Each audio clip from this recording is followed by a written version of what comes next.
I'm the SEM1 student. All right. Okay. Thank you. Thank you. SEM1 PhD, is it? No, SEM1 beginner. Student. Yes. Oh, thank you very much. SEM1 student. You are really impressing us. Thank you for joining us. Thank you. Thank you, you know. Okay. All right, Akmal. Akmal, are you there? Would you like to say something? Oh, no. Hi. Would you like to introduce yourself? Yeah, my name is Mama Akman from Unisham also. Ah, okay. And the student, your lecturer? Lecturer. All right. Dr. Akmal? Is it Dr. Akmal? No. Okay. We can follow after that later. I'll just let my you know, email on in the chat box. We can email. There are more academicians here. We can collaborate in terms of grants, in terms of programs, in terms of writing articles and etc. Yeah, and I can see any Shafina. Yeah, would you like to say something?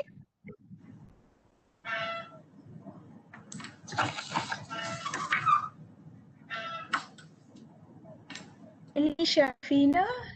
Anyway, Sheikh Noor, you saw Sheikh Noor Afandi that. Dr. Sarala, sorry for chatting here. I'm Sheikh Noor from Unisham, RD's College. I'm using desktop, so no mic and cam. No problem. While I know I'm chatting, I'm also looking into this chatbot. Initially, when this online kind of thing, I'm quite overload syndrome. How to manage talk and look at the chat box is kind of distract. But after like 6 months with this virtual learning, now I'm slowly picking up. I can do both, like reporter, right. Hi Rul, are you there? Would you like to say something? Hi Rul. Hello, morning, doctor, everyone. Hi. Hi, doctor. So I'm Rizwan from School of Hotel, Tourism and Event Management, STEM, UM, postgraduate student, first semester student. Welcome. Good. First semester student really actually need this. Yeah, Right? really need because I know nothing, not much. Okay, all right. Okay, we'll move on after this.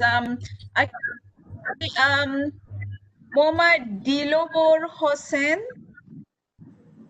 There's a Hossein, are you there? Nasmir, are you there?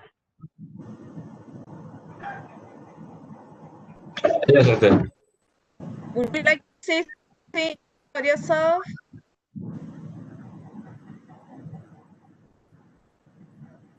Nur Shahira. Good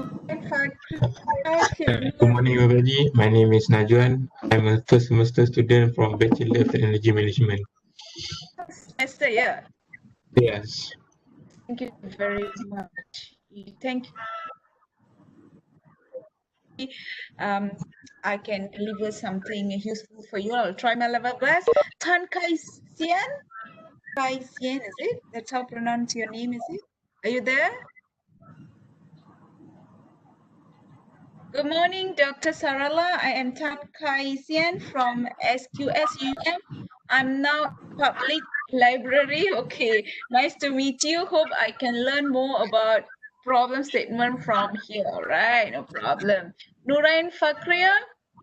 Anybody else want to introduce yourself? Whoever haven't introduced, would you like to introduce yourself? Let's friendly kind of talk. And then in future, if we need more, we'll do first phase, second phase. This is only problem statement.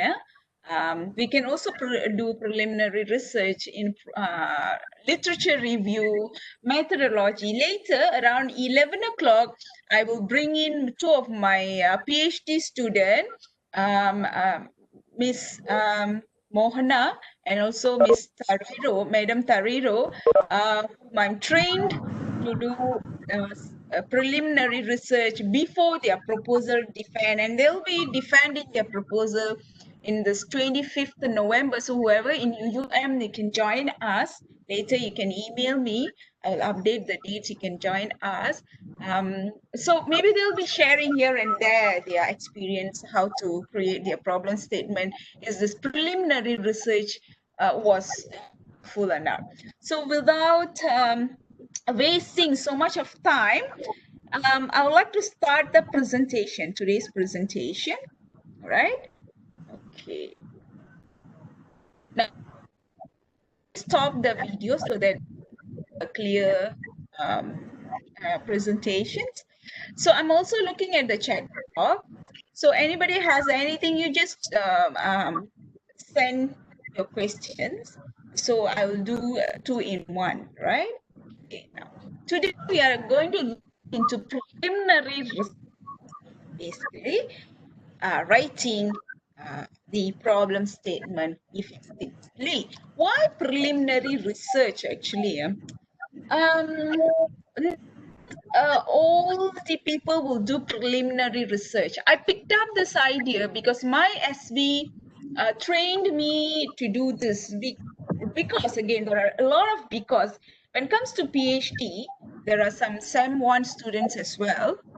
But when it comes to PhD always we need to come up with an idea that useful to the society and culture, right? So the idea should be something new and it can be practiced.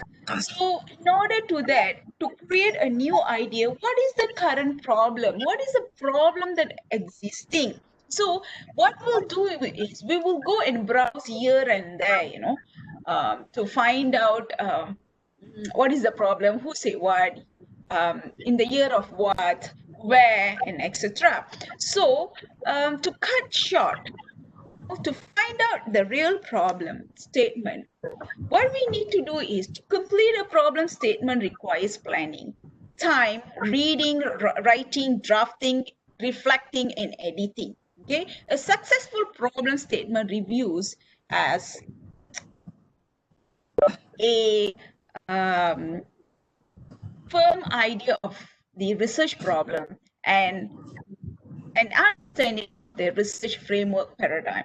In order to refine the research problem, conduct a preliminary research, which will help a person, a researcher, narrow your focus and identify the key search terms, right? So here, of course, we will do a lot of readings, a lot of findings, well, when we are searching for literature reviews, we try to get the real problem that why we need to come up with the studies, right? So when we are reading this preliminary research here, doesn't mean that it's good. We can go to the field and do a little research. For example, my PhD was I wanted to create a particular module, counseling module for inmates. Inmates here means prisoners, aged between 18 to 21, where in Malaysia there are 4 prisons that allocate underage. When the judge sentenced to the maximum, some underage children goes into this we call this young inmates prison, right? So then we at the moment we have a module for all prisoners. I thought of creating a specific module for that age group so that we can help the prison department to focus on them because they also can be future leaders. It's only sometimes the aggression level, teenagers a little aggressive and they pick up things, some other physical things and react. After that, it become an issue. So what I did, I went to the prison itself. It kind of pilot study, but what I did, I found out are they really aggressive? Are they really depressed? Are they really have the need to change, ability to change? So when I distributed all the questionnaires and I found out, yeah, the aggressive level is very high. So here, what I did is I don't need to go and find out who said what. Is there anybody had done a research on this?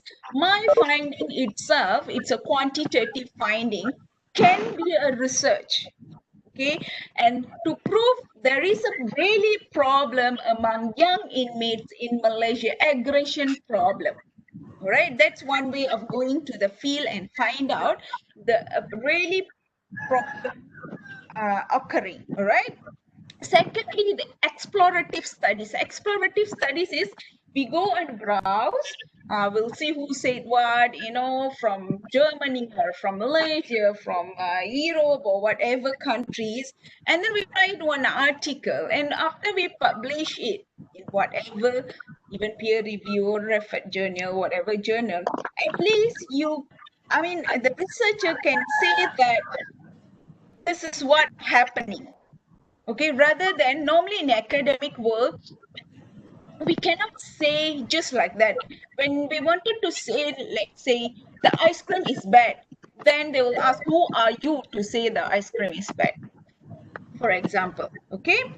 Because in academic world, writing world, all you need evidence. Once you publish an article on that, then you can say, I have published that this particular ice cream has content of this, so it is bad, right? Okay. I think I need to mute participants. Let me mute this. There are some noise here. Otherwise, mute. Okay. I mute all at the moment. Whenever you want to talk to me, you just unmute yourself here. Okay. Now, approaching the problem statement. You are expected to place your research in the existing academic literature, right, or problem. Simply describing the problem should be, avoid a critical and analytical judgment, which demonstrate where your work is best placed, as well as work that needs developing is essential. Your work should contribute to existing problem in the field. Ensure consideration is given to the methodological and or theoretical arguments that inform the literature. Be aware how research paradigm influence the research. Okay, now a critical and analytical judgment. Okay, whenever we criticize the research, remember a well-educated academician, we will never put down anybody's idea, especially those who already publish or come up. Maybe for him or her at that time, that place, that culture, that subject, and that that they use, that's the finding. We are from here, we are not supposed to say, oh, she's wrong, he's wrong. That is very not true. Let me tell you this up front. Okay, we don't have that right to say. We can do analytical criticization to say that, well, A has found out this. However, in my country, according to my location, according to the subject that I'm looking into it, the finding that I found is this. Okay, let me share my experience when I was presenting in Antalya, Turkey.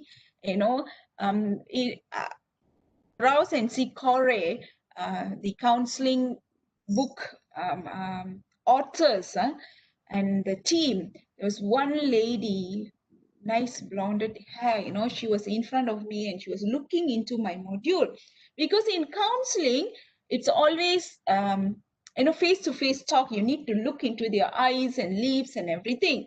Since I did my module with young inmates and energetic teenagers with very high aggressive, I've twist and I've creatively changed the module into some activities. I have some PowerPoint shows, I have videos, and I have some ice breakings, have some activities to burn their energy so that they don't fall asleep in my session. So when I was presenting my ideas, she was looking at me, and her non-verbal action, I know that I'm going to get a fantastic questions after this. Then once I say, is there any Q&A? And she started questioning that I'm not following the rules of counseling, and counseling is this, and you must say it. And we have all the criteria and requirements. Then I explained to her, yes, I'm aware that, madam, because I'm also a registered counselor, and I showed her my number, registered number, and etc. Then I explained to her in Malaysia, in prison, when we are working with prison inmates, especially a Malaysian prison department, they have a very tight schedule. When inmates wake up from 5 a.m. until 7 p.m. they have back-to-back activity. And counseling will be an activity in the second half a day, that is around 2:30, where most of the inmates will fall asleep at that time because they had a very much hardcore physical activities in the morning under hot sun. So when they come into my room, I need to make them I need to energize them. I need to make the session little interactive and also attractive. Therefore, they can listen and think, come out with some rational ideas as an ability changes in their life. So I said, therefore, according to my research, my location, my subject, this module has shown a significant result, and with the measurement of pre and post. I did quasi-experimental, quantitative, and qualitative. Then she just like, okay, fine. So that's what happened when you are presenting your research. You need to justify that, and this is your finding, your location, your subject, and in this period, things might change. Okay, let's say what happened. Our subject, our location, our country, our studies, but A says this, B says that. Same kind of studies. Well, that might be in January, and this might be in September. Remember, after March is COVID-19 in Malaysia. So that can be an issue as well. We can also say that, oh, that time, the mindset or the psychological or emotional way of tackling it is different because the society haven't get into movement control order. All right. So now the next one is Boolean operators, common purpose, right? The first one looks for articles that include search terms or keywords. Okay, that's the reason why we are writing articles. We need to put some keywords that people can read our articles according to the keywords. Lately, let me share my experience again. I've sent a few articles to one of this double blinded peer-reviewed referred journal. Okay, referred journal. So they came back to me and they say the keywords must be written a few times. They didn't mention how many times in the article. Then only we can use in the keyword portion. This is very new to me, Normally we do use keywords according to the subject. For example, my studies in Malaysia. So Malaysia and aggression and inmates. But they told me, the reviewer told me, this is one of the gentlemen from Europe country, yeah? They say this is the clause. So I need to find something from the article. Always remember who is your panel. We can listen here, listen there, do this, do the end of the day. Who is the reviewer? Who is the panel? Things get changed because it's all depend on the school of thought, but nothing is wrong. Okay, or looks for articles that include any of the search terms.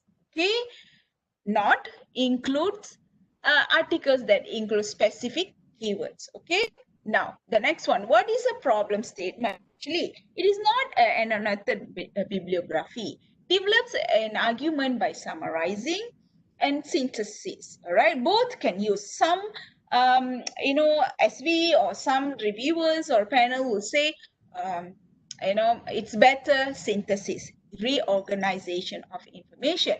Well, I always prefer summarizing, because under summarizing we'll have like who did the research, in the year of what, who are the subjects, what are the location, what are tests had been used, or what was the finding, what was the suggestions, what was the limitations.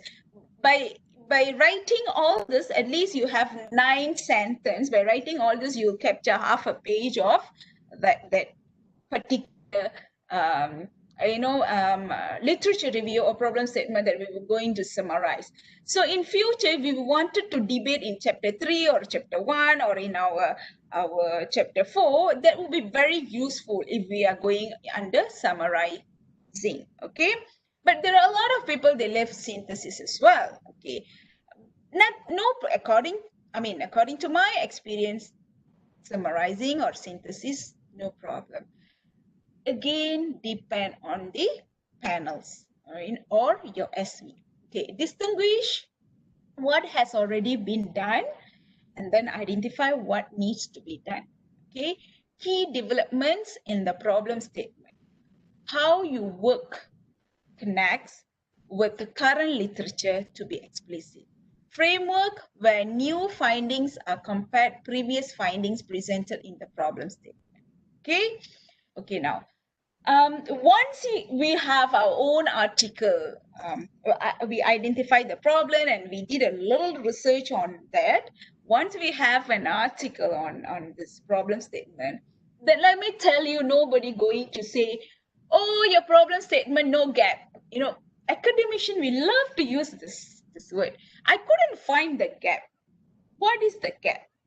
If I'll ask you, okay, for example, I only can see Shamala's video. If I'm going to ask you, Shamala, okay, say something, Shamala. Say something. Say something. Just say something. Unmute yourself. Okay, let me unmute. Doctor, I unmute. Okay. Okay, regarding the gap, doctor? Yeah, just say one problem. You say you are having this problem. Okay, I say something from my research. My research is ethical leaders' behavior towards employee job satisfaction. The problem is turnover. Most of the employees are resigning. Okay, why? They are not satisfied with the leaders according to the qualitative and quantitative data gathered. Why? Because they are not treated as per their wish. Okay, why?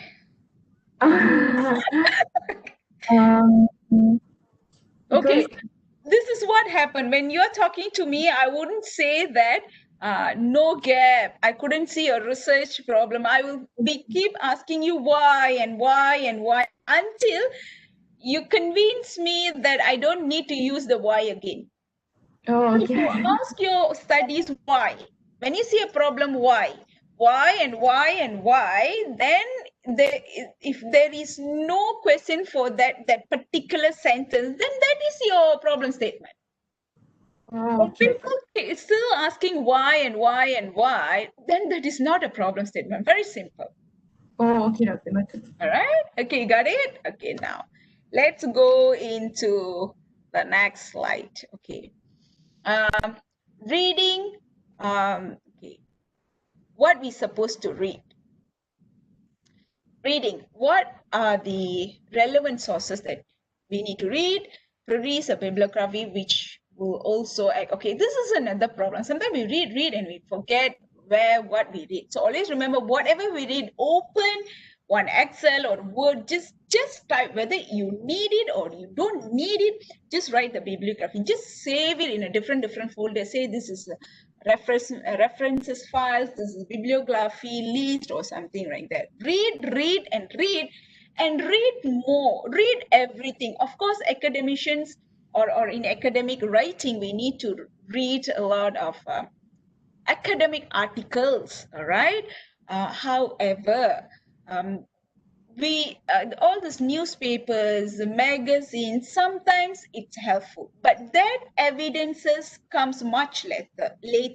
We cannot put all that in the first paragraph. Once we discuss all the literature reviews from articles or theses that we read, the newspaper cuttings or whatever we can add it. Because most of the time, sometimes newspaper cutting and magazines, they have this extra pepper and salt to sell their news.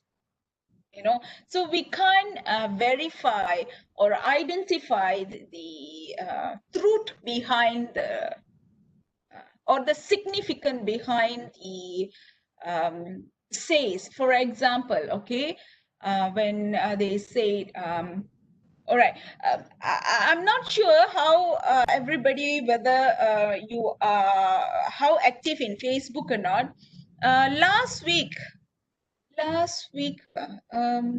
before UUM unlock, a day before UUM unlock, we had this reporter saying that our river has been it's about to flood, and she was standing behind the river and she trying to state that UUM in maybe in a danger zone or something like that.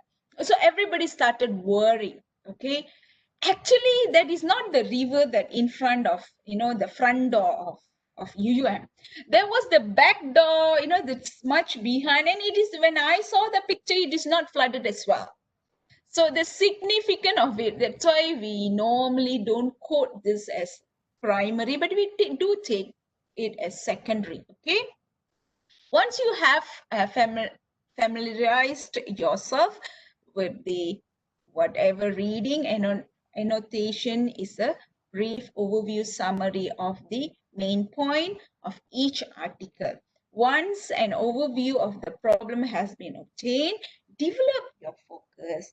The annotation provides you with a list of sources which needs to be turned into a review of the problem statement, organized around ideas. Okay, now the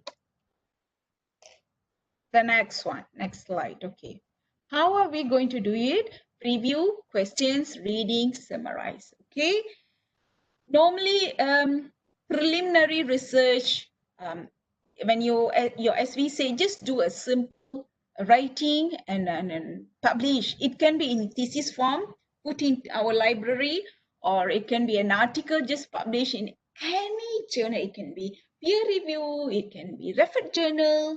It is not Scopus, yes. Therefore, we have an evidence. How to do it is like, the normal journals, but normal articles in journals, but we need to look into what is the criteria of the journal. For example, lately I've sent 2 articles for our practitioner. Wait, let me think. Practitioners research from SEML, if not mistaken, the new journal. Professor Madia, Dr. Aizan, she is the editor of it, chief editor, if I'm not mistaken, and also Dr. Faiza Hani. And they said, you can come up with whatever articles, but try to summarize it with some reflections to the society. That is the actually objective of the entire journal. So then the article that I sent have just added a paragraph of half a page, a reflection to the society of or the group of the subject that I looked into it. So that's all we need to do when we publish. It's very simple. Now a lot of journals there already. Once you publish, then take it and argue in your problem segment. This is the problem. Okay, so nobody going to say anything. Nobody going to argue. You know. Okay, now questions. Question the readings. You know, questions to ask when grouping sources. Okay, what we supposed to ask when we are reading? Okay, these are the list of questions we're supposed to ask when we are reading or after we read. You ask, okay, what actually shared themes or idea or issues presented in that article? Does there appear to be a gap missing? What trends develops evident in the problem statement? What theoretical approaches have we identified? You know, because normally when I was writing my thesis, I always see things like this: chapter 1, chapter 1, chapter 2, chapter 2, chapter 3, chapter 3, chapter 4, chapter 4, and chapter 5. You know, chapter 1 is introduction. Okay, I'll do introduction complete. Chapter 2 is literature review. Okay, I compile complete. But do you know it's intercorrelated? Whatever in chapter 2, it's a little picked up from chapter 1. Whatever in chapter 2, also a further discussion in chapter 3. For example, the questionnaire that I want to use in chapter 3, I still remember I used Buss and Berry 1994 AQ and back depression questionnaire, and also Eureka, you know, ability changes. So I need to find literature review on this for chapter 2. And I need to touch briefly an introduction in chapter 1. So it's intercorrelated actually. Then only we can see the flow. The flow is not only between problem statement and some other, or within the paragraph, but it's within the topics, but it's also in between all the topics, okay? Then thesis statement. Okay, for example, companies claim to act in a corporately responsible manner despite continuing to engage in business that is fundamentally unsustainable. So information and communication technology allows employees to be constantly to their eyes. So these are kind of statements that we can see to ask, what is the problem? What is the problem? Okay, now, it also related to research question. When we are doing problem statement, then we need to see the research question as well. Okay. Actually, I'm supposed to stop at the problem statement, but I'm giving you here and there little, you know, idea so that from the problem statement we can create a questions already. Like for example, from this now, from this is the statement. Okay, we created the question, what are the intended consequences of ICT use? What are the unintended consequences of ICT use? How does ICT use allow employers to expropriate from employees? Okay, so indirectly, we will go and find some answers for this, and we will add into literature reviews, which can actually contribute for problem statement.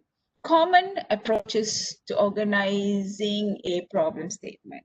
First, chronological, second, thematic, conceptual, then methodological. I told you, right?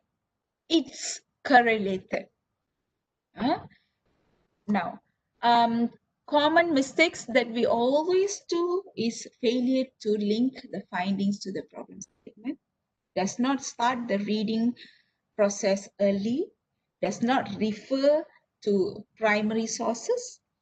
Okay, when they say we never refer to primary sources, then the reviewers or the panel will say this is a very lazy kind of research, you know. But here from our perspective, we have done a lot of, you know, reading and finding, but simply they can say lazy research because It doesn't come from primary sources. As I told you, primary sources are always from academic world, that is article, theses, all those stuff. Absence of criticality and accepting findings as valid without questioning all aspects of the research design produces an annotated bibliography. Okay, these are the annotated bibliography. So, okay, I'm done. Now, let's have some discussions. All right. What do you find that not still not clear, or you need some explanation? Let's have some coffee and chat. Coffee is yours, chat is ours. All right. Let me read what is in the chat box. All right. Okay. You can unmute yourself when you're asking questions. Okay. I'm asking a question. Doctor, is there any tips to synthesize? All right. We will look into it. I'll bring in 2 PhD students. Maybe we can actually do another talk on particularly on synthesis literature review. So we can meet again in second phase. All right. That going to be appropriate. However, invited Mo and also Tariro. I don't know they are here or not. Madam Tariro, my PhD student, are you here? Are you here? Hello. Tariro. Anybody has any question? Let's talk about it. You need to ask me questions. Otherwise, then the session going to be a little dull.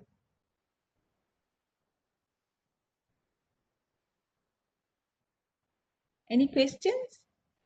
Doctor, Yes. what is a gap in problem statement? 1 second. Let me admit one of this participant first.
Okay, what was the question, sir, again? What is a gap, Doctor? What is a gap? Okay. A gap in problem statement. Okay, gap means that is the problem statement. Why you want to do the research? Let's say we want to see a stress among university student during movement control order, especially during pandemic, March 2020 until, let's say, December 2020. So what is the problem actually? Yes, you want to see the stress because you know them stress. Why they stress? What makes you to tell they are stressed? What is the proof to show they are stressed? The problem statement is the gap actually. That's why I told Shamala just now, you need to ask why. Najwan, did you get me? Yes, Doctor, thank you. Yeah, because academicians here, lecturers love to say no gap. Gap here means problem statement. The problem statement is not clear. Okay. I saw a few questions here. Doctor, what does gap actually mean in problem statement? Okay, from Najwan answered. Dr. Fariza, doctor, how many pages is suitable for problem statement? Thank you so much, Dr. Fariza. This is another thing, actually, it's all depend on the panels. When I send a few of my supervisees, some panels, they say, oh, your problem statement page is very less. But till today, we don't have any format to say that problem statement must be in 2 pages, must be in 3 pages, or, but so it's very difficult for me to answer this question. That's why I say once we have identified our own research, preliminary research on problem statement, then when we write it precisely for 1 or 2 pages, then it's clarify their doubts. Okay, it's really clarify their doubts. I really don't know. There isn't any black and white to say that problem statement should be 2 or 3 pages. The parents will say, oh, your problem statement is too short. Add another 1 more page. Okay, so when they say add 1 more page, we love to write nonsense sometimes. Remember, in academic world, every single word that we are writing is a significant word. It's not a novel writing. It needs to be precisely and detailed about the research. Novel writing is different.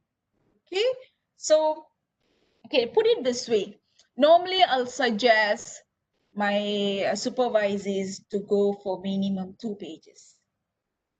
Okay, but all these 2 supervisors that are going to come in, Mohna and Tariro, they've wrote, they have a very good writing skills, and their first language is English. So I think they've wrote more than 2 pages. I told them at least elaborate your problem statement for 2 pages. And also I have prepared, they published an article before their proposal defense. So they had been arguing about the problem statement that they published in that paper.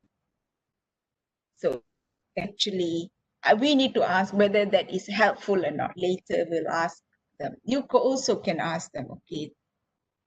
Hyrule, from Hyrule, how to come up with problem statement identification, issue that currently being talked in media, journal review. Okay, as I told you, I think I've touched this. Journal review is the primary sources. Issues talked in media is secondary, much later. How to come? Yeah, that's why you need to ask why. Okay, when you ask why, let's say there's an aggression there, then my simple, I love to do preliminary research rather than go and browse, get this article, that article, what people say in aggressive. I just go to the field and distribute that questionnaire, get the data, analyze and write, short articles for 5 to 9 pages and just publish in any of the simple OGS, Open Journal System. Now it's OGS, Open Journal System, journals. And then I started argue about that in my problem statement. I cannot simply say that, oh, inmates are aggressive, so and so aggressive. Then the panels will ask, who are you to say that? What is the evidence you have? This is a standard question from an academician. Okay, this is what we supposed to ask actually. Evidence. Who are you? Who are you means what power you have to say that. The power here means we need to, or we would have published something on that particular things. So then we have all the rights to criticize or say. Till that, then we can just suggest in a very polite manner. But when we started saying that, no, should be this way, then what is the evidence? Okay, the next question. From Shamla again. Doctor, can we choose my example short discussion? You want to identify your problem statement, right? You want to cut short, huh? All right. Ethical leadership behaviors towards job satisfaction. We have a few doctors here. All right. Let's listen from them. Dr. Fariza, what do you think about Shamla Ramian's problem statement? Do you have any idea, doctor? Look at the chat box, doctor. And we have one doctor from, I think Dr. Adi from UNISA or something. What do you think here, doctor? Ethical leadership behaviors towards job satisfaction. As a statement or already your title? Shamala, is that your title? Is that your title? Is it your title or is it already your title? Oh, okay. Ethical leadership behavior towards job satisfaction.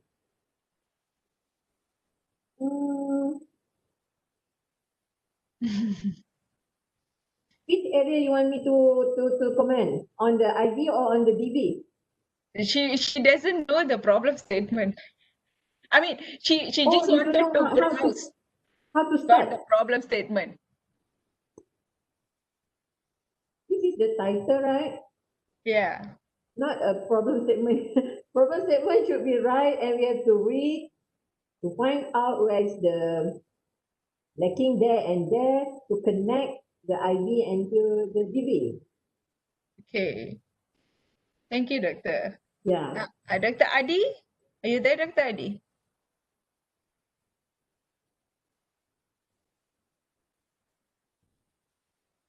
Okay, first of all, I mean, Shamla, you are in first sem.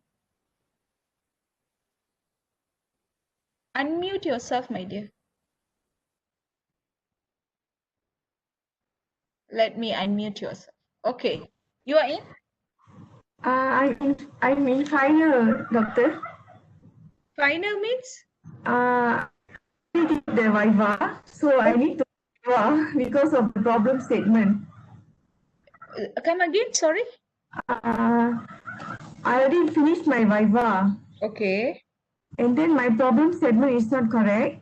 Okay. He asked me to redo the problem statement and I'll be having another reviva. Okay, so reviva.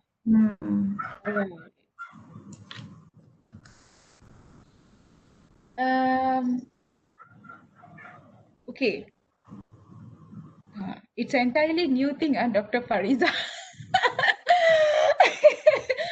We are not. Yes, we have to read, then we can comment. By the title itself, I didn't have any idea to help you. And moreover, like you after Viva, this is what the real academician will do. Okay, you don't jump into conclusion and really suggest anything to anybody. First, you need to refer to your SV. Secondly, you are from COB, is it? No, Oya. Okay, and this is ethical something, right? And this is not my field, actually, my area. So I really need ethical leadership behaviors towards job satisfaction. So I really need to look into the entire writing and see. It's kind of you're going back, you know. They did. So now if, okay, always remember, I'm not making you scared. Dr. Fariza, please help me. If you identify the problem, now we don't know the problem is what you measured in analysis. Am I correct, Dr. Fariza? Yeah, we don't have the idea yet, just a title, because we can come with so many assumptions. So many assumptions. We need to see the background, we need to see the problem statement, we need to see the result, because you already Viva, right? Yeah. So to connect every single things to come for your title. Yeah. Because here we don't want to advise you wrongly so that it's going to affect you. Yeah, sure. I think we are not the one lah. You better go for your supervisor. And we don't want to make you scared, actually. Yes. That is the right word. We don't want to make you scared. Your supervisor is the right person. If after Viva means go back to your supervisor. Okay, doctor. Or go back to the panels itself. Some panels are, like my panels, Professor Dr. Rohani Nase and also Dr. Hashim from USM, Professor Dr. Rohani Nase from UKM. She was my degree lecturer last time. And she said, until and when she say okay, then only I can submit my thesis. She never give the platform to my supervisor, you know. So from UUM, I had been contacting her. I always post, I go and see her, I'll come. She became like my supervisor. Oh, okay. So that's another ethical issue you need to see if after Viva. So after Viva is different chapter. We cannot touch at all. Not we don't want to help you. We have ethicals in academic writing as well. Huh? All right? Okay, thanks, doctor. Now, doctor, how to end from Zuraini? How to end the problem statement? I mean, what will be the appropriate kind of sentence to conclude problem statement part? Okay. How to conclude is you summarize the problem. You cannot give solution. Don't give solution in the problem statement. For example, my studies, I have found out that this aggression occur. It does exist among inmates. My summarization was therefore a specific module needed for this particular group. Okay, I don't say yet that I'm in the mid of developing IPP module specifically for them and all those kind of things. You just need to say a specific module or some intervention or something needed for this problem statement. That's how you need to conclude. Okay. All right. I think for Shamla's topic, she could start with reading the journals according to the keywords and organize like matching puzzles. Thank you for the suggestion, Ain. All right. Is my PhD student around? Excuse me, doctor. Yeah, sure. How about, can you end a problem statement with a question? Repeat again. Can you end your problem statement with a question? Okay. Give me example. Give me one example. It depends on the sentence, you know, and that question depends on the what you explain.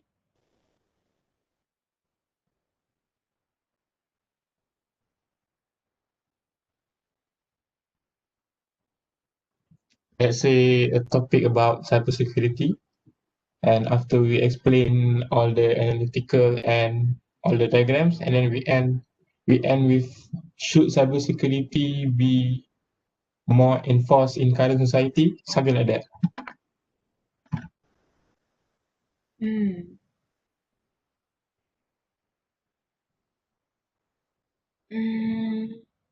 Again, you're leaving it something like hanging there, isn't it? You ask yourself. Yes. We end with a question so that maybe the reader could be more approach to the article. Then the parents will ask why. Don't let the parents ask why, you know. I see. Okay. When the panel started asking why, that means they're not clear. You are making them confused. I'm scared when after we elaborate everything, when we leave it towards the end, we leave it as a question, then you're going back to square one that you don't know the problem statement. You yourself don't know the problem statement. You get me or not? Yes, doctor. Understood. Thank you. Okay. Any other question? Dr. Sarala, Yes, Dr. Fariza. may I add to the questions from Ain Raini? Okay. about how to end the problem statement. Just as what you discussed just now, 2 pages may be enough, or maybe 3 pages, or some students may do it until 10 pages, and the supervisor say, "Oh, how too much, too many pages," and what we call it, reduce it. So to me, how to end the reading is by the statements of the problem statement. Then the supervisor or the readers will note that we will end and towards while we conduct the research. So to me, how to end the problem statement is maybe with the word just as what you said just now, therefore. Normally we will use therefore. After we argue for maybe 5 paragraphs or 4 paragraphs, and the last paragraph, maybe the 5th paragraph or the 6th paragraph, is the word, we start with the word therefore. Yeah. The study will look on blah blah blah. Study will investigate on blah blah blah. So therefore, we have to end with one word to stop. Yeah. Anything. Yeah. If not, So when you're asking like question is like never ending, right? It's hanging. if you still put the question, it's never ending. So you have to focus what you're going to explore on your research by the word of therefore. This study will look on to focus your study. All This is right. what my opinion lah. Thank you. Thank you, Dr. Fariza. Thank you. So 2 of my PhD candidate has just joined, Madam Mohana Mary, and also Madam Tariro.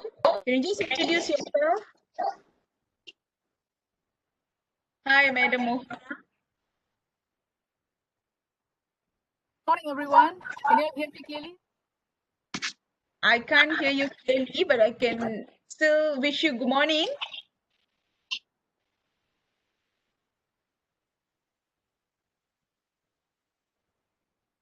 I've maximized my audio. Okay, your mic is having some problem.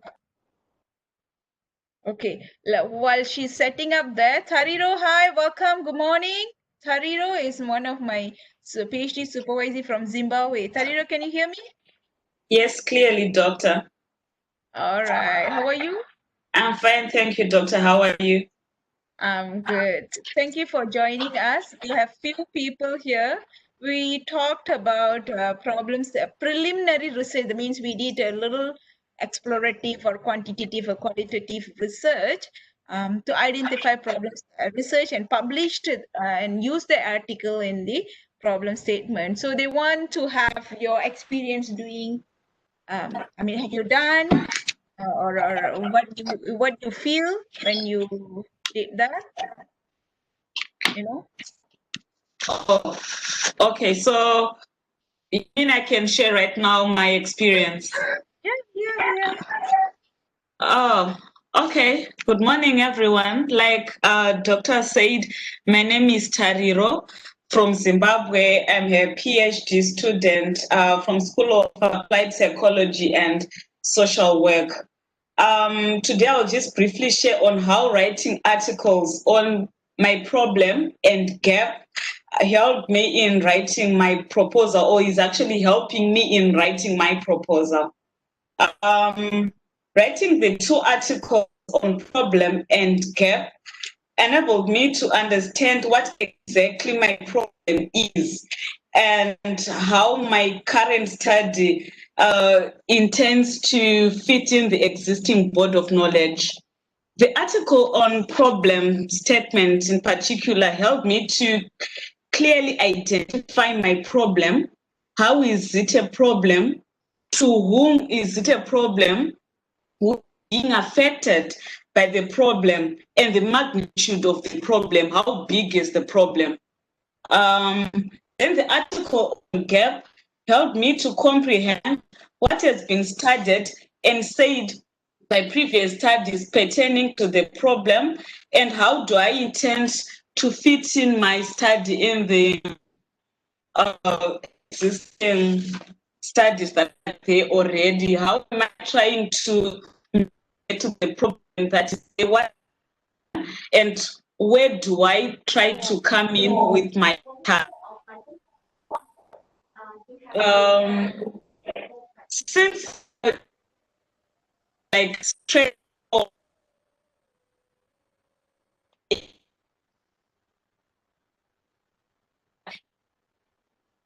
logical and persuasive for me to expand them later on. So I was writing my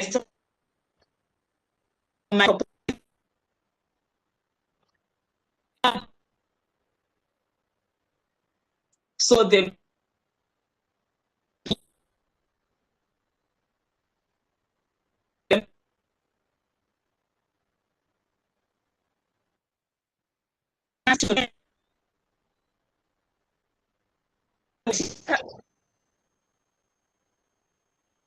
Tariro, your line is breaking. Your line is breaking. Your line is breaking, my dear.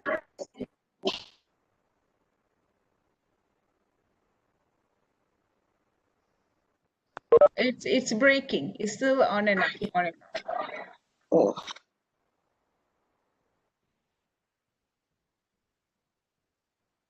Now? Okay, now. Can you hear me? Yeah. Oh yeah. Carry on. Carry on. Sorry. Yeah. So a chance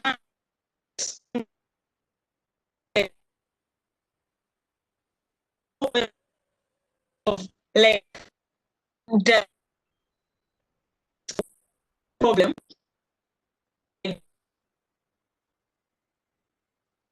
of myself. If it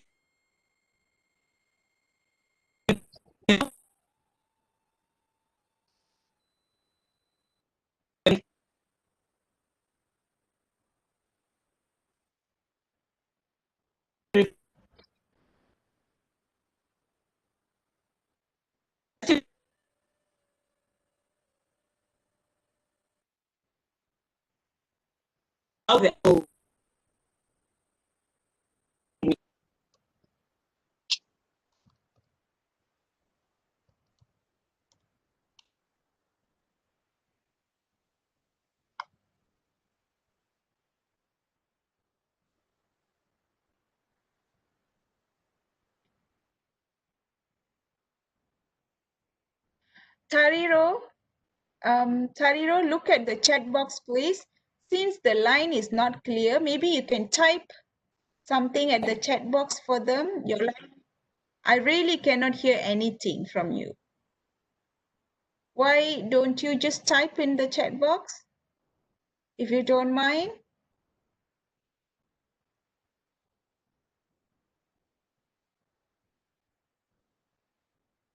Mohana, are you okay?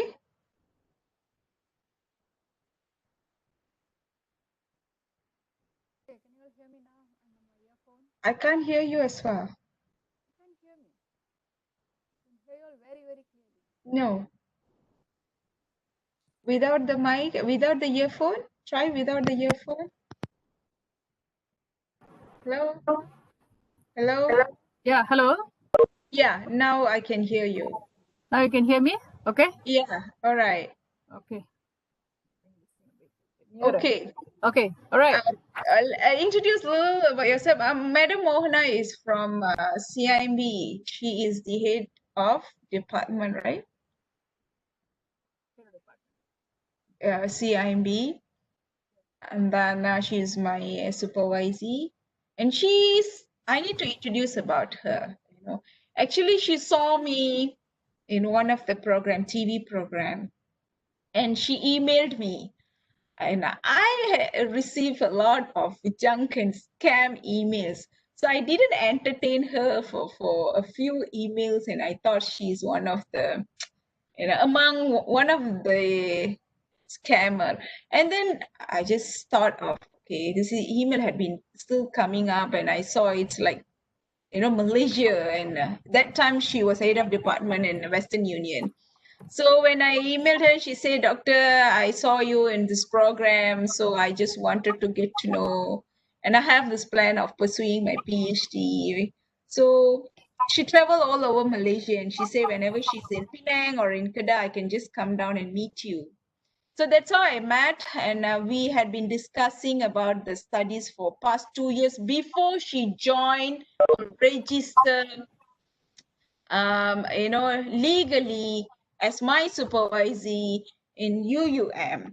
And during that time, we started publishing a few, articles on problem statement, literature review, and then also the methodology. So let's listen from her whether were the publications helpful for her writing and all. Yeah. Thanks, Doctor. All right. Yeah. Hi, everyone. It's really good to be here. Can you all hear me clearly? Can I shout from all of you? Good? Yeah, sure. Very clear. Yes, madam. Very We can clear? hear you. Yeah. Fantastic, fantastic. Okay, so as Doctor said, I'm actually from a banking industry, 20 over years with banks. I was with Maybank, now with CIMB. I'm actually a certified anti-money laundering practitioner, and my specialized area is financial crime. All right, so in that context, of course, I have met beloved Dr. Sarala, and of course, she thought I'm a scammer. In fact, I go catch scammers, but she thought I'm a scammer by myself. But today we are in this talk, and then we are actually studying on money. Okay, let me tell you what I've been doing. I have just one slide to share with you all, but what exactly that I've been doing, so that when I show the slide, it will make sense to you. When I was in a Maybank financial crime, I was heading the financial crime technology, and after that, I was the country head of Western Union compliance. The one character keep coming back was Money Mules. Okay, I'm sure all of you would know this Money Mule story has been. I mean, the recent time, Money Mules has been a kind of a hit topic. It all started about drug mules years and years back, where people were used to actually bring drugs from one place to one place. And thereafter it evolved and people started using it for money.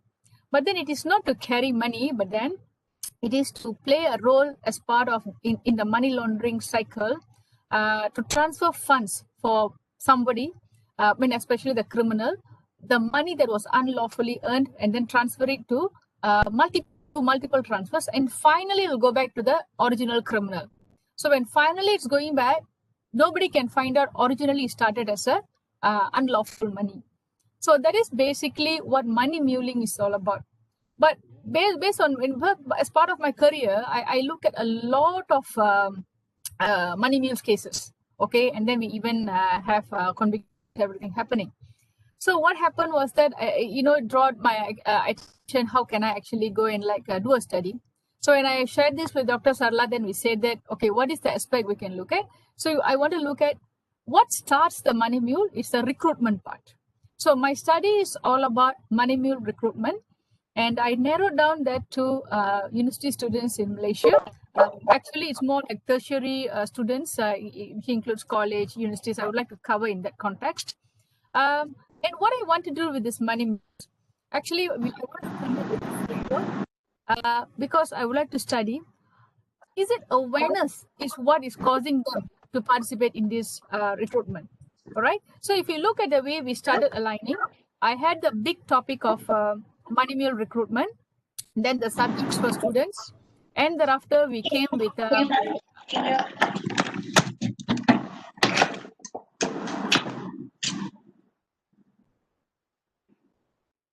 right, she's muted. Okay. So we have come up. So see, money mule recruitment, students, and thereafter the context of I would like to know the awareness part of it. And based on this, the idea is to come up with a framework.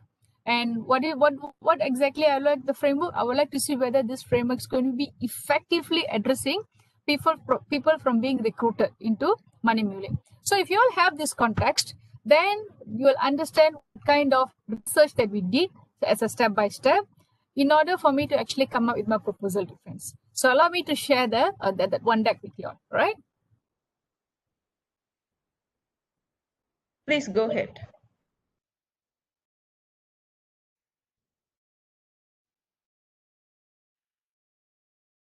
Okay, able to see my slide? Yes, yes, Yes, yes. we can. Okay, good.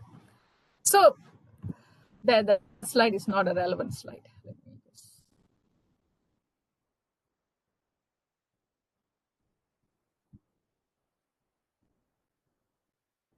All right, this is the slide that actually is. This is the only slide I have, which I feel I have put in all the relevant info.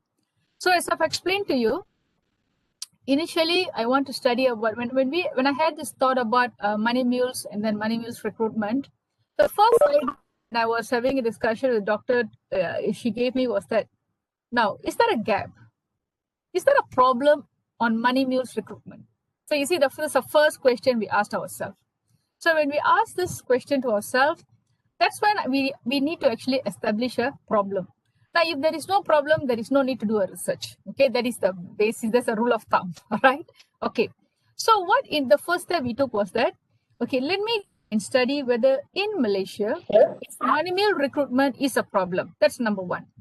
So what we did, the study was done on an explorative manner, meaning I looked at all the existing literatures, medias, articles, books that has been written. So that means you make your option wide open so that you actually gather a complete understanding on this particular problem, which will give all the evidences that there is actually a money mule recruitment issue in this country, in awareness perspective that you need to actually look at. All right. So that was the first establishment that I did. So in that context, I did was that collecting of all the information, establishing, highlighting, and concluding that there is a money mule recruitment issue, and as such, requires a research. So if you're following me, so the first step what I did an explorative study on money mule recruitment. Then finally, that particular research concluded, explorative study concluded that yes, there is a problem in money mule recruitment. Now this is what we call there is a research gap. Now you got a stronghold. Yes, I got it.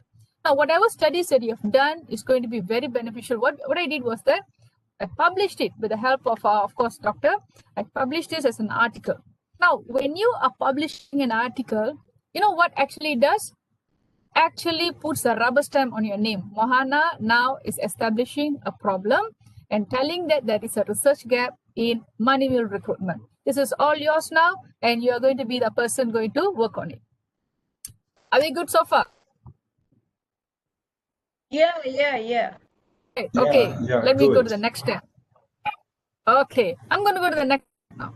After I've established the research gap, I wanted to actually come up with a concept. So what is the concept I'm highlighting to everyone? I mean, I would tell my audience, okay, guys, you see, Mohana has done a research, and now based on this research gap, I think one of the good options to address this gap is coming up with a framework or a model. What should be the awareness model? All right, that means what should be dependent variables, dependent variables that can constitute. What could be the related theories that actually might be applicable for this? All right. So again, I'm now establishing a concept. So this is actually, I'm coming up with a proposal. How can I address this gap? All right. So even here also, I did a lot of, more on explorative. What are current literatures or media articles that you can see? For such kind of research gap, what are the kind of proposals that you can come up with? What are the kind of options you have? So I chose the option of coming up with a model or a framework, right? So now with the step 1 and step 2, what do I have? Okay, before going there, so after coming up with a concept paper, again, I went and published my concept. So now I have a continuity. Mohana has established a research gap, and Mohana has also now established a concept. Now that she's going to actually a model could be actually developed to address this. Now, dear audience, let me tell you what makes this, what is the benefit for you now? Research gap is yours. Now you've already come up, tell the entire world that, hey, the model is what I'm actually going to do and I'm proposing. Now, these are articles that you have published. Now, coming to the highlight of it. What is the highlight? Where I need to submit my proposal defense. With that, much difficulty, what you did in your research gap will go into your literature review, because that is all the studies you have done about this money mill recruitment. Of course, there will be a little bit add-on here and there, but that will be more than 20%. 80% of your research work, you've already done it. And of course, it's an opportunity for you to expand it further. But what you did in step 1 definitely going to go into your literature.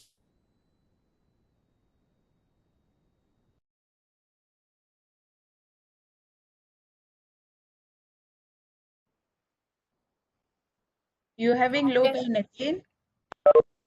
You're breaking? Okay, sorry, a call came. Now can you hear me? Oh, yeah, sure. A call came in and then cuts off this thing. Okay, so after when the concept paper that you have published is going to be helping you in your establishing problem statement as well as the research methodology. Okay, because what are you establishing? What are you doing? So this both will actually, of course, in the proposal, it is not that just 1 and 2 alone, but then you would have done a lot of work in your 1 and 2, and it almost 70% to 80% of work has been done when you are to your proposal defense, right? You don't have to rethink. You have all the references in hand.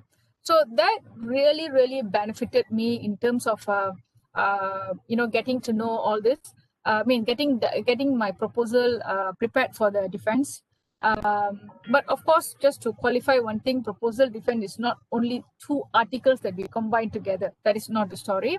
But then it provides you a clear picture. All your research work has been it's like readily available for you to populate and then expand further from there, rather than during your proposal, when you want to submit your proposal for defense, you start from scratch, and it's really going to take a lot of time for you to finish the proposal for your defense. So that is the benefit if you are actually into a preliminary research. First thing, you get your article published. It is now constituted as your idea and something that you have owned, as well as you will see a lot of people connecting to you and they will be providing a lot of inputs as well. That's one benefit. And number 2, when in terms of writing the proposal, your inputs are there already. Okay, all right. Doctor, anything else you need from me? Well, that's how I trained my SVs. These 2 SVs listen to me, they follow what I say. So that's why they got published 3 articles before their proposal defense. And how do you find, Mohana, before you get published and after you get published, how's the flow of writing? Oh yeah, that is something I must tell. How to say, the articles actually gives you a good skill, how to write it with facts, how to write it with a flow, and how to write it with all the analytical information. That means a digestive information. So that is the benefit you get when you are into an article writing, rather than you just start compiling your information. Totally different. Okay, when you're writing an article, because people are going to read, that means the way you actually transfer your idea into a writing. So the writing has to be in a, of course, the English, the paraphrasing, expression of ideas, the flow of ideas in your paper, as well as you will be able to know whether you have done adequate research or not. At the point you're writing only, you will get to know, hey, I still have this area not addressed. Let me go and look for it. So the article writing will give you this entire idea whether your research is complete or you need more things to look at. Yeah. What is your feeling? Yeah, before we published, of course, we were writing articles. I mean, problem statement. And after we publish and take the paper as the problem statement, what is the difference? And what you find? I tell you, the feeling of, quoting your own name in your proposal, that's a wonderful feeling. And I can say, as what Mary 2020 mentioned, it gives you a very kind of exotic feeling. Hey, I'm actually quoting my own article. Trust me, all of you in this call today, the moment you publish an article and after that, you know, you have that referred, even you are referring yourself, it gives you a feel of a oomph, you know, that means, wow, that's nice. It makes your proposal looks very good, okay? Because it's something you have established and you are firmly putting in your name because you know that that research actually addresses that. It's a great feeling, doctor. Yeah.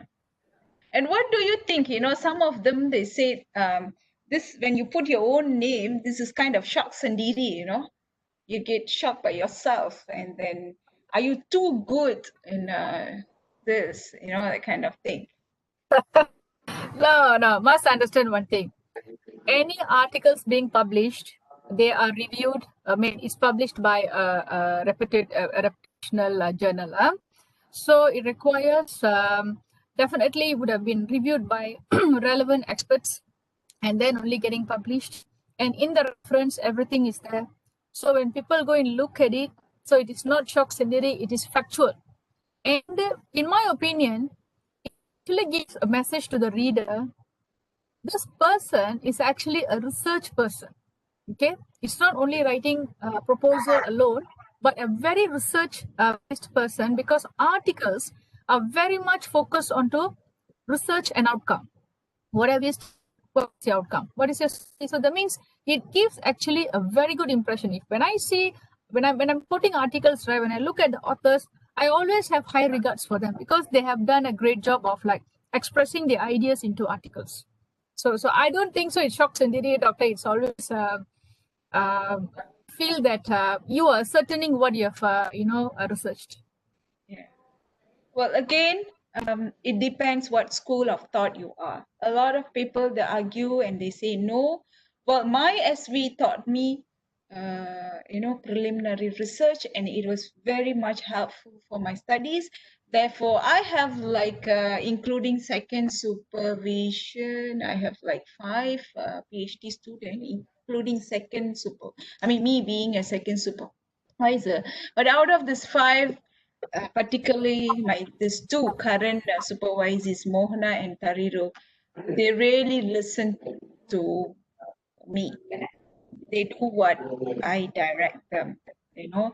So, but there a lot of time we end up in misunderstanding. Misunderstanding is arguments, arguments. All right, it's not a misunderstanding. It's something like arguments, but it's a healthy arguments. Okay, yeah, we all are grown-up adults. We are approaching adults, and they know better in their field. Like Mohana had been working in money laundering and money, and she knows about money mules better than me. Always this industrial people, they have better knowledge. Maybe we know how to, I mean, academician, we only can guide them how to write according to academic style, but in terms of the knowledge and ideas, you know, always the practitioner, they know better than us, because I was a practitioner before became or now, I mean, as an academician now. So practitioners always, they have very much good skill at that area. You know, if a pure academician, we only read what people have done. But actually that the reading might be different. Even Malaysia, it might be different between Kedah and Kuala Lumpur. All right. So we'll ask, if you want to ask more, you can ask, please. Dr. Fariza is telling in the chat box, we have a good relationship, Mo, and also Tariro. You built a good relationship between Mohana and Tariro. Thank you, Dr. Fariza. But lately, I'm being a very fussy supervisor, Dr. Fariza. I don't pick anybody just like that. A few of them lately, they called and they say they don't know and they wanted to change and they want to take me as their SV.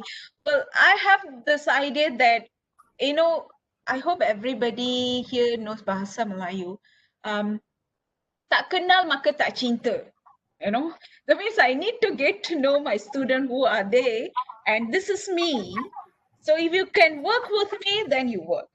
Because I text sometimes 12 a.m. Whenever I wake up, suddenly something crosses into my mind, I text them. You want to do according to your free time, you do it. But I will just deliver the message because I'm scared that I'll forget. And when I come back here, I'm loaded with new tasks. In the mid of it, I might deliver the statement or the information very late. So I just text them. And sometimes I just tell this, both of them, Mohana Maria and Karin. Mohana is working student, and currently she got a new job, very high post. But still, she will actually cope with all my fussy things, so-called fussy things. When I say I want it now, and she will say, Dr. Lori, can you give me like 1 hour or 10 minutes or something like that? I say, oh, sorry, okay. And also Tariro also. Tariro was my master student before. Since then, she say her husband is here doing PhD. She doesn't know what to do and she wants to do a PhD as well. But she said, Doctor, I must out from UUM at this year. She gave me a deadline. And I say, okay, I don't want to see your face at this year in UUM.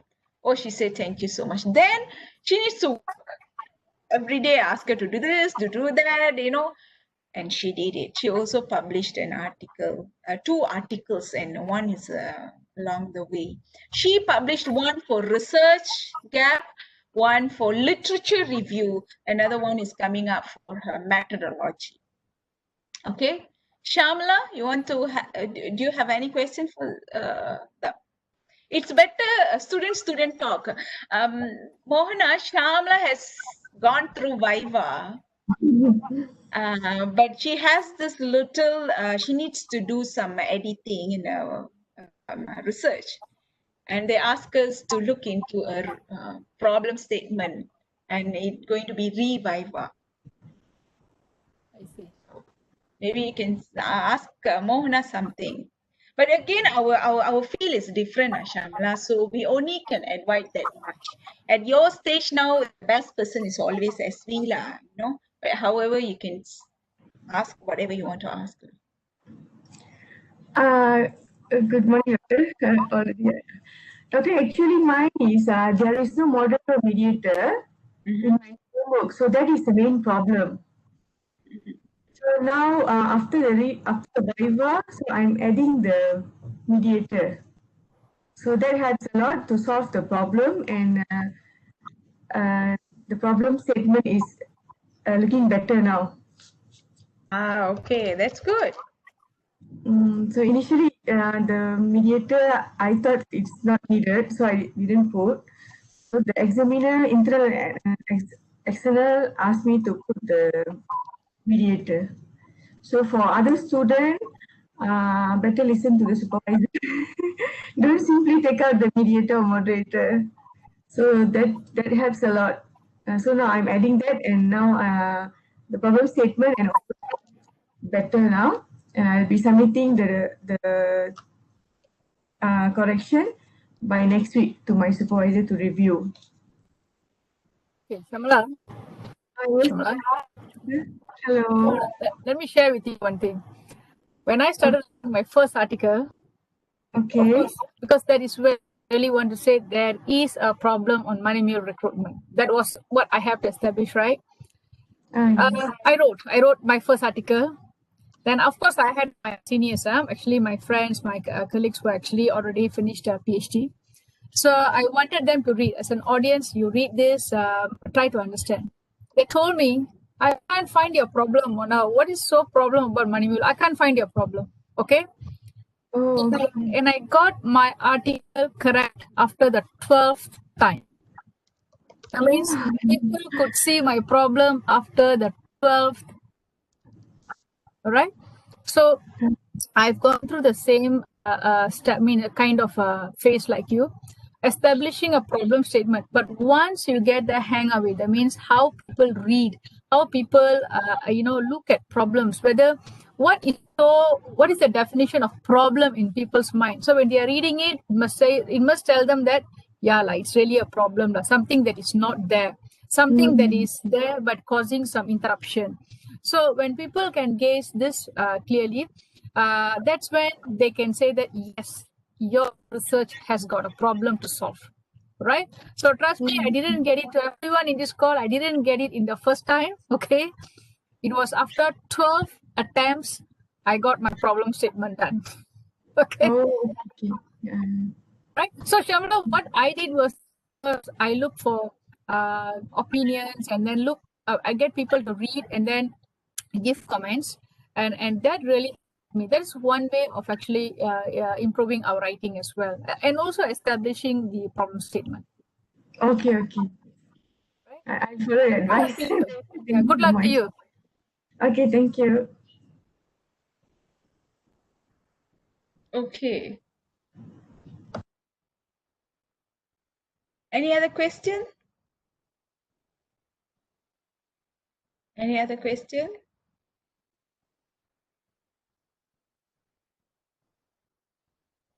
Any other question, please? Well, here we didn't. Yeah, Wanda. Yeah, hi, doctor. Hi. Wanda, do you want to show your face? Okay, I need to put on my tudung. Then okay, fine. Okay, you can just talk. Wanda, from where? Where are you from? I'm actually a postgrad student from UUM. Which school, yeah? Our Hat School, graduate school. CS. So I am now doing my PhD in communication. I am now in semester 3, and I haven't done my proposal defense. I am still writing my proposal. So soon. May God bless you soon. Thank you. So yeah. So can you see me?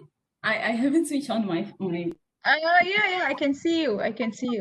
Right. So my question is, I am still stuck at writing the problem statement. I have sent my first draft, but I need to do some amendments. So my question would be, can we just put everything that we could or that we can cite from other journals, other articles, instead of because I know some of my friends they also present something like statistics to just present the problems that they are going to study. Okay, but in my case, based on based on my small research on the topic that I'm going to do for my PhD, I don't really see any problem. But of course, based on my reading, I noticed that that problem haven't been discussed or haven't been studied largely in Malaysia. So is that okay if I just like quote or highlight whatever that earlier researchers have mentioned in their articles, in their journals? All right. Do you get my question, Doctor? I'm sorry if I didn't. Before I give it to Mohana, let me tell you something. You students love to listen to another student, you know. No, I didn't listen, but I just go through. I didn't. They haven't advised me on anything, but I did because we also have like a group of friends who are doing their PhD now. So we just like discuss. But of course, I also have a discussion with my SV. So the way she feedback on my problem statement is just that I need to simplify. So like I said earlier, sometimes when we have a long written problem statement, sometimes we tend to put something that is irrelevant. So so the comment from my SV is just to simplify or to make it shorter, but something that is straightforward. What is the problem that I would like to study? Okay. Nothing wrong, actually. Nothing wrong discussing with your, students group. But always remember, when you come back to SV, don't argue that saying, oh, my friend said this, my friend said that, you know. I never do that. Because you take all the info. Like Mohana also, I sent her to University Malaya. We are University Malaya alumni actually.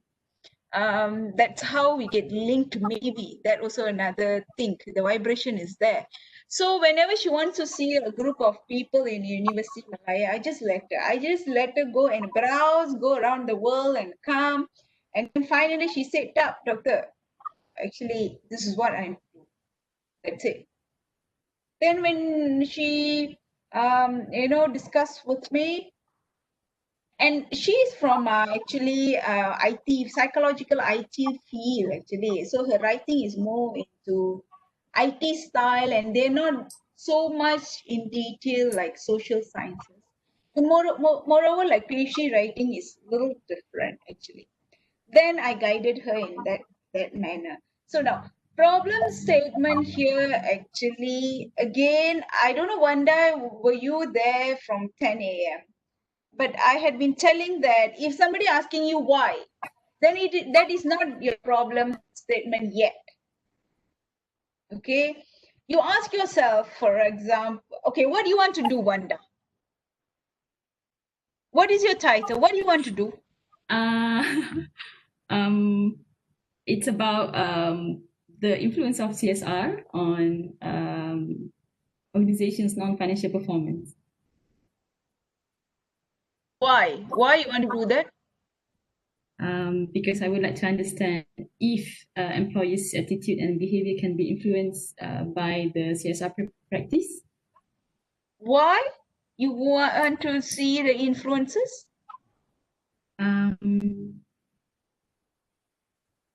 Because it is something that have been practiced by most organizations, and for public listed company, it becomes something compulsory. Okay. Why are they practicing that? Come again? Why are they practicing that? Because nowadays, it is being, how to say, every organizations actually are demanded to be ethically responsible to its society and also environment. So yeah, so I would like to see if something, ethical behaviors, something like CSR can also influence internal stakeholders instead of external stakeholders. Why again ethical? Why we need to be responsible towards ethical behavior? Come again, Doctor? You say responsible towards ethical behavior in the organization, right? Yeah. Why? What do you mean? Why? Okay. The reason why I'm asking you is definitely there would have happened something. That's why they want to okay, come up with I get it. So okay, it's like how, like for example, now the government say MCO. Why? Then you will say, oh, people going around and roaming. Why? People had panic attack. Why? People didn't follow the government rules. Why? Simple, because it's pandemic and we supposed to follow the new norm. Yeah. So something would have happened there. So that is the problem actually. That's why you need all this. Actually, you are answering to the problem statement. If there is an answer, then that is not a problem statement. You see, we need to have responsible behaviors, responsible ethical behavior, something. That's an answer. It's answer ready, then it's not a problem. I see. You get me or not? You get my point or not? Yeah. Maybe anything do you want to add? Dr. Fariza is there? Mohana is there? Yes. Dr. Fariza, yeah? Yes.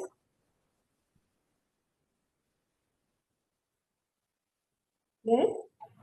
Wanda was looking into her problem statement. Okay. And she was about the ethical, responsible ethical behaviors in an organization. Okay. So I told her that that is not a problem statement yet. She already have an answer because you need to have responsible behavior. Oh, okay. So what is the problem actually occur? I asked her to find, maybe there would have happened something in there. That's why they came up with this kind of ideas, responsible, ethical behaviors and all the stuff. Okay. Yeah, I agree with you, Dr. Sarah. To me, as long as you, until you have no answer, then this is the gap. Until if no answer, as long as you can answer, so means they have a research already. Yeah. The searching for that already, for the problem. Yeah. So you want to do the research with no answer yet. We have to do the research with no answer. Then it should be stated in your problem statement. Correct. Yeah, that's my point. Thank you, Dr. Fariza. Mohana? Thank you, Dr. Fariza. Yes, Yeah. yes. Maybe Wanda want to listen from another student. Mohana? Yeah. Wanda, what's the title of your research again? What's the title? Basically, it's about the influence of CSR on organizations' non-financial performance. Influence of CSR on organizations' non-financial performance. Organizational's non-financial performance. Yes. All right. So the non-financial performance is actually more towards the motivational, more towards the personal. Financial performance, right? Yeah. What is this non? It's actually about employees' attitude and behavior. Moral. Employees' moral, right? CSR. Yeah. Okay. Okay. Anyway, I'm actually a fan of CSR, so I like CSR. So it's good to talk on this topic. Okay. Because all banks have to do CSR every year, so it's a yearly thing for us. Okay. Wanda, when I look at the title, you said influence. Now, let me make a comparison for you. Now, when I wanted to study money mules, what is it about money mules? I think Dr. Fariza has made it very, very nicely and precisely for us. That means you ask a question until the question got no answer. Then there is actually something that has not been answered. Very well said, Dr. Fariza. It's a very easily understandable statement you have made. All right. So when I look at money mules, Dr. Sarla also asked me, so what is this money mules all about? Doctor, there has been lots of financial losses. Okay. So, and I see a lot of youngsters are getting involved. Okay. So, so what I feel is that these people are getting into this crime unwittingly or unknowingly. Okay. And I feel that the issue here is because they are not aware. So when I ask the question, do we have sufficient awareness? Do we have effective awareness that will actually tell them that this is a money mule recruitment, a money mule job offer, do not participate? So until today, there's an absent, we notice an absent. So if I were to just try to get an analog, Wanda, when you talk about influence, so you're saying that CSR is influencing or not influencing? Yes. So see, what are you trying to establish? So you're saying that there is CSR actually influence the morale of the employees, right? Now, currently, what is wrong with the morale of the employees? Does CSR adds on to the employee morale, or you feel that CSR is the only one going to do that? So the kind of questions that will come to, if I were to, I was on your seat, right, I would be thinking, now what are areas that I can say that the moment there's actually a CSR, I have seen these people have been performing well in their job, good in their job. So you want to establish how effective CSR, in increasing the morale of the employee. Is it in terms of, you want to show about the percentage, or you want to show about how their work performance have increased? So such research actually I've gone through a lot. There are lots of research work, they've already made that kind of comparison. It means when you do certain activity, how does this morale actually increases? But Wanda, let me tell you, that is not the problem statement all about. That is not the problem at all. That means what is wrong with the morale of the employee. Now you got subjects. Your subject is employee. You are looking at the morale of the employees, and you are using CSR's influence. Now connecting these three, what is problem with these three getting connected? What is so important that these three has to get connected? So without CSR, what is with the morale of the employee? Is it still there or is it still not there? So why the element of CSR is coming in? So Doctor, I know I'm throwing question to Wanda for her to think, but Yeah, Wanda, as thank I you. mentioned to you, it took 12 times for me to get the first article. Let me tell you, do you know how long it took for me to establish the title? That was a fantastic. That is a fantastic. And the last we edited her title before we send in to turn it in. That is why when you asked me about my title, I was like, oh, okay, I just can give you the basics because I haven't established any title for my research. Wanda, I must thank my academic writing lecturer, Dr. Hilmi Hamza. At this point, I must say a lot of thanks to him because attended this academic writing every week. He really gave us a guide how your title should talk about what you are doing, what is the problem you're solving, what your research is achieving. All this will be compacted into that one title. All right. Now, what are you doing? What problem you're solving? What outcome is coming out is not in the title. That means your title, people read it, influence of this. Okay. So, what is the influence? Yeah.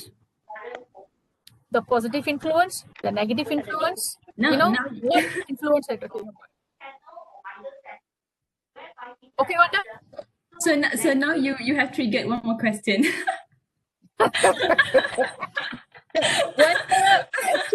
Wanda, actually, Mohana Mary's title also, when she comes, I said, okay, just write the title. I didn't rearrange the title first. Yeah. After we cleared everything, then because she knows what she's going to do, the title is there. All we need to do is put little pepper and sauce here and there, and divide into DV and IV. Okay, so once everything done, we work in that once we identify with the problem and we know this is the title, we work around that, and after that, we actually rearrange the title. That also, she's waiting for her proposal defense. If the pen is going to say something, then she need to rearrange the title again. Dr. Fariza said, let the baby born and then give name. Everyone who is in UUM, if you're in UUM, Mohana Mary's one we will be doing online. Hope I can share the online link and you can be with us. You can watch us for free. Particularly for this group, I'm going to give free. So email me. You can email EEPD and I'll give the link. You can see her presentation and the hot discussion between the panels. And you can get some ideas, right? Actually, I wanted her to come face to face, but she's in Kuala Lumpur, which is not in a safe zone at the moment. It's still a red zone, so we don't want to take any risk. And let's do it in online. So just PM EEPD for this, and we will give you the link. That's free. Right. Right? Yeah. On 26th November, Thursday, 9:30. Okay? Okay. All right. Okay. Any other question? Thank you so much. Thank you so much, Doctor. Yeah, yes, Wanda. You're most welcome. Any other question? Maybe one or two questions. We are about to end the session. It's from 10 a.m. until 12. Any other question? Any other questions? There are undergraduates here also, first semester, who joined us to know about this. So nice of you. Thank you so much, And if I am in your position, I don't think so I will join. your degree and your first sem and you want to listen to the talk. Oh, very, very good intention. Well, I would like to tell you something. Let's say one day when you want to do PhD or any like even postgraduate studies, even in master's level by research, first you need to know what you're going to do. Ask yourself what you're going to do. Then you see where is the specialist, I mean the lecturers who had specialized in that area. Choose the university. Email the SV and go and talk to them before your registration, like what Mohana did before. Go and talk to them. Spend, it's an investment. It's better get to know your SV before you register rather than you grumble, oh, my SV is not this, it's not that, you know. Get to know, if you think you can work with them, then develop your studies, get clear, start writing. Once you know everything is on your toes or on your fingertips, then register, perform, get your certificate, out as a graduate. Okay, don't register, then you're thinking what to do, this and that. I can't be directing you to do this. That's very wrong, especially in PhD level. We can suggest, but we can't be like Hitler kind of attitude to say, no, you must do this. You must do this. No. You will come up with an idea. It must be within my area of specialization. Counseling and my PhD in psychology counseling, I saw in correctional setting, that means among inmates in Malaysia. So whatever you are seeing, it fall into my criteria, my area of specialization. And you think you can, nowadays UUM had developed our UUM expert IT or that website, extremely fantastic. You just go in there, just click, let's say, you know about me, just go and click my name there and you'll see whatever articles that I've published. You read all that and you see if like, okay, I can be your supervisor, is that in that area, then you come and join as mine. If you think it's not that, I'm not your area of specialization, then don't choose. Just because I look friendly, just because I look good, I look only, you never come to my office. You should ask Mohana how I really pull them, pull their ears left and right to do this and that, But these two people, especially Tariro and Mohana, they hold to me. Sometimes I only have time like after 10 p.m. And before I go to bed, I talk to them, I do this and do that. And even last night, I text Tariro 1 a.m., I think, when I wake up to get some drink. Suddenly I felt thirsty and I wake up and I say, please join us. And she say, okay. That is me. If you can cope that kind of SV, then otherwise, don't join and grumble. You need to get to know your SV. Work together like a friend, a good buddy. Okay? Right? So that's my final suggestions and also advice for those who are about to register or be PhD students anywhere, not only in UUM, anywhere, this is what you're supposed to do. And problem statement, please do, it's a little extra work. This preliminary research is a research that you conduct earlier to find out the research gap or the problem statement in the market on the area that you are discussing. So maybe it's extra work, but it put you in an ease or safe mode. Okay. And I saw one question also, who's this? He was asking, what is the best subject, if not mistaken? Okay, let me read this last question. Okay.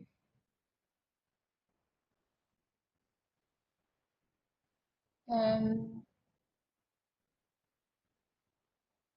saw one question here that about subject. Okay, Ain, how to choose the right subject respondent as the unit of analysis for the research? The right subject is according to your topic. For example, my research is always on inmates aggression. So I want to see young inmates. So in Malaysia, young inmates is below 18 years old that placed in young inmates prisons. We have 4 young inmates prisons in Malaysia. So that is my target group.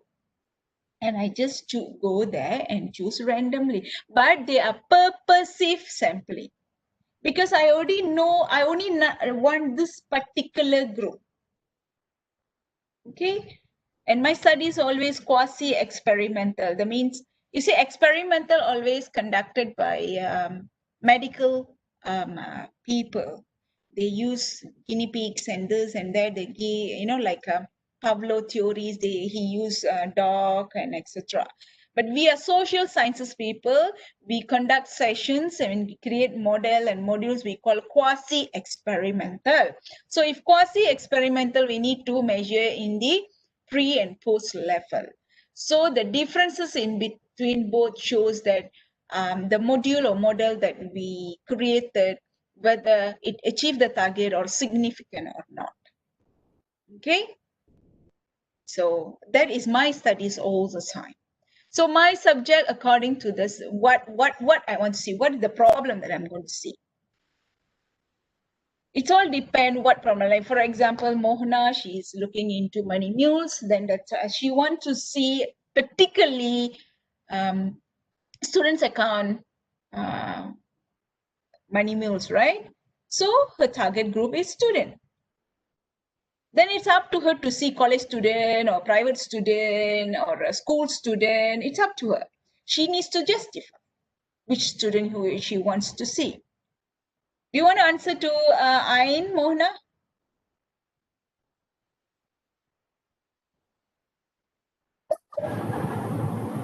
She's asking about subject. But is it on establishing a subject, or is it like how do you define a subject? Okay, she said right subject. How to choose a right respondent? How to choose the right respondent as the unit of analysis for the research? Maybe Ain, you can explain further your question. Ain, are you there, Ain? Nur Ain Fakria, right? Or Zuraini? Ain Zuraini? Yeah, Ain Zuraini is there. Ain? Yes, Doctor. Yeah, yeah. Hi.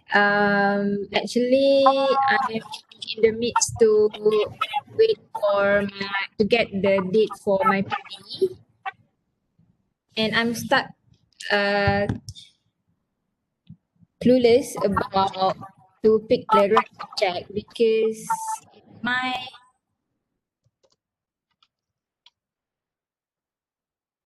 The line is.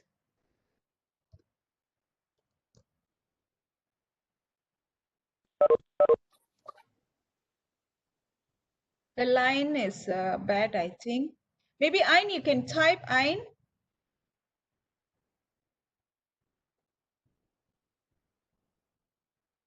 Ain. You can type. While she's typing, Doctor, maybe let me share how I determine the subjects for my research, right? So these subjects are actually the one who's facing the problem. That's the first rule. I mean, they must be part of the problem. So here, when I say university students, in my scope I've mentioned, it includes public, private, universities and colleges, meaning they are the tertiary education, they are above their secondary education. That's number one. However, when you want to establish where you want, mean in terms of your subject and the location, I think that's where maybe Ain is coming from. I can say generally students, so I can have just say university from students from University Malaya, students from University UKM, students from UUM. So what do I do? What do I actually? How do I actually get this subjects done? Now, subjects, plainly, they are students, right? That's your subject. But then where this subject is going to come from, I think that's a very big question, which I also ask myself, because students coming from different universities will set for you kind of environment. So the way you do research, the number of regression tests or statistical tests you need to do will differ. So what do you need to do? You ask yourself, if you want to do more like comparing university students in A and university students in B, then you choose students from different universities. But if your concept, like for me, my idea is that my intention is not to compare students between universities, but my intention is actually just to understand if students with awareness, students without awareness. That's it. So I don't have to look for two different universities. I can still choose one university, but I just need to have two groups of students. So that will actually answer while students being the subject, the diaspora, meaning the segregation of your students, whether they need to be in the same institution, different institution, the same study level, meaning undergraduate, postgraduate, or it can be different level. That will be answered based on the research that we are trying to do. So if your research is not to compare students of multiple levels, through multiple institutions, students between urban and rural, then you don't have, in my opinion, you don't have to look for multiple universities or multiple locations. But if like mine is very homogeneous, I just need to actually compare awareness part of it. So what's wrong? So I don't find it wrong to have it from same institution. Anyway, I just put a caveat here. All these are going for my proposal defense. Now there might be comments coming in. But then what I'm trying to tell you, the way I create a logic why I've selected one university and two groups from the same university.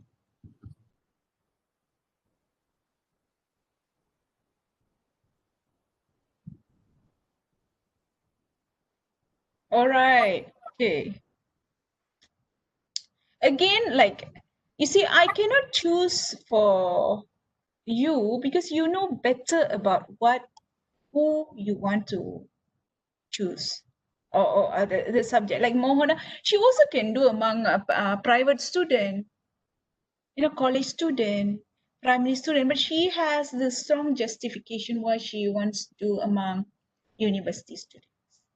Maybe because she's working with this money mules kind of account and everything, maybe she would have identified a few cases among IPTA one, and IPTA students are the huge maybe statistic in Malaysia. We are having like 12 to 13 IPTAs.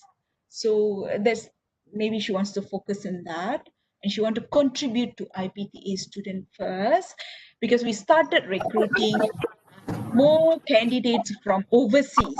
Okay, she has a strong justification. Okay, always you need to have a strong justification why you want to do that.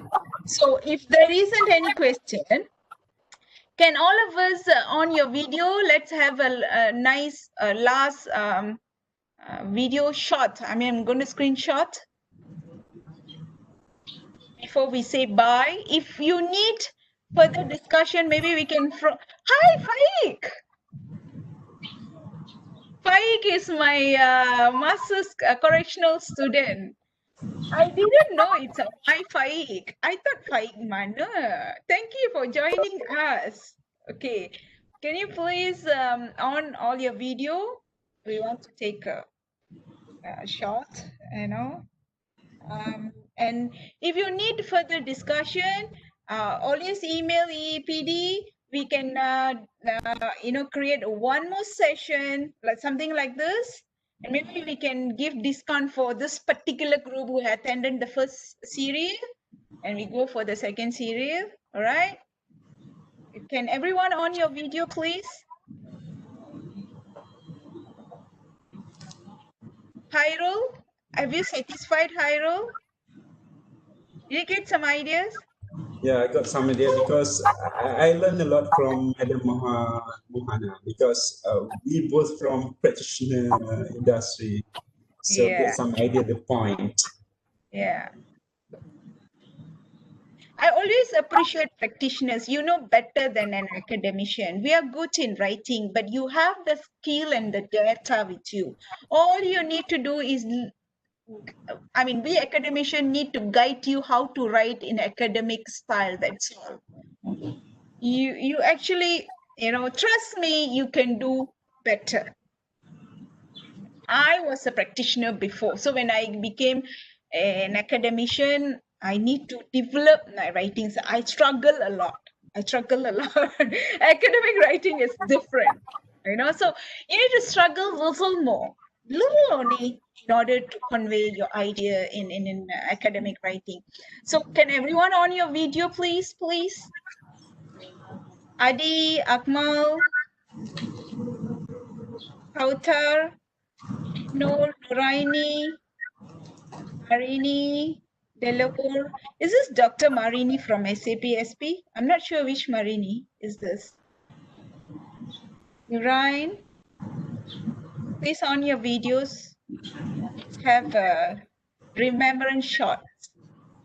Maybe Faik will do his PhD soon. Marini, you're from? Marini, you're from?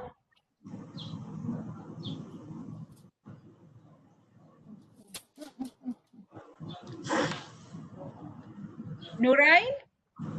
Mohammad Rozwan, can you on your video? Please, only 2 minutes. If those who can't on the video, just let me know.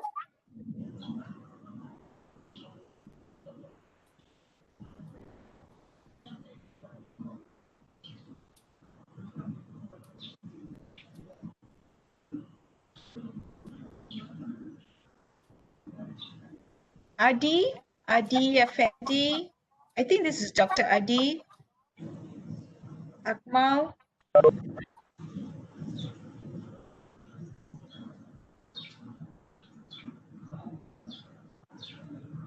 Akmal from where, Akmal?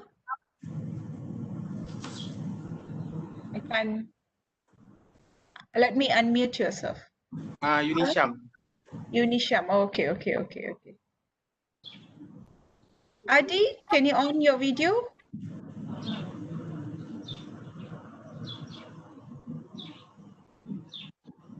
Hello, Doctor. I'm so sorry. My line is very poor here. Okay, no problem. Okay, right. Sorry. All right. Okay.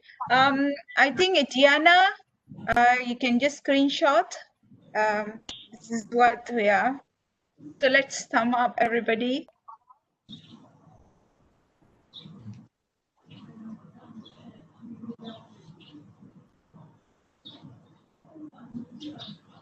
Okay, so I've given my email. If anybody interested to join Mohana Mehdi's presentation, you let me know. I'll send the link. So let's cheer up. Let's make a full screen for her presentation and you'll learn more. Maybe she gets a different panel. Don't get shocked here because different panel, different school of thought, different ways of criticizing. So you just take that as an experience, right? But always put in the subject that you have attended my talk on 3rd November. Then only I entertain your email. Otherwise, I always think you are another scammer. Okay? You see, Faik is laughing. Because my studies is correctional. All of them, they really protect me. I supposed to tell them, don't do this. They always say, doctor, don't go there. Don't do this. They scare me off, My students really protect me. They're very good students. I love them so much. All right. Now, okay. So those who are celebrating Deepavali, Shamala, Mon, happy Deepavali. 14 November is around the corner. May God bless you.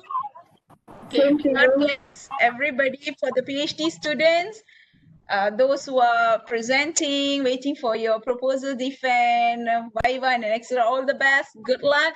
For those who joined us for the sake of knowledge, I hope we delivered a good one. We tried our level best. If you need anybody in UUM, you can always set an appointment to see me. No problem. Even for semester, you just want to have coffee and chat, always can come. But always remember in your email, just that subject box, just put I'm the candidate of 3rd November, preliminary research. Otherwise, I won't entertain your email.